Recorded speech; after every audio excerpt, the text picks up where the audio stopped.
I am the Tofu Golem. Please enjoy the video. You begin by making sure you're signed into an administrator account, otherwise changes won't apply. Once signed in, open Settings, press Windows +I for speed, then choose Update and Security. This is the control center where Windows Update lives, so open it now and pause on the main Windows Update page. You need this view to see available updates, install history, and advanced options.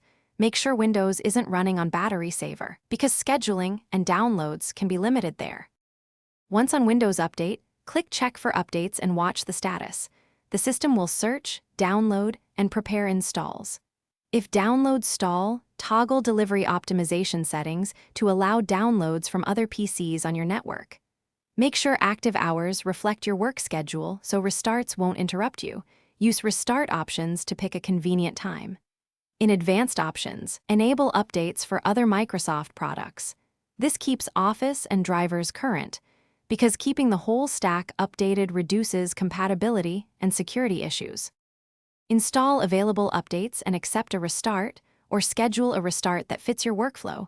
That completes activation. If updates fail, run the built-in Windows Update Troubleshooter from Settings right arrow Troubleshoot. It automatically fixes common issues.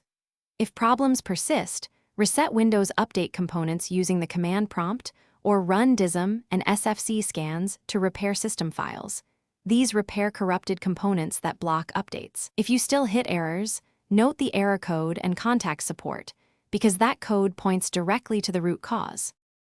Thanks for watching. Consider subscribing if we helped you today.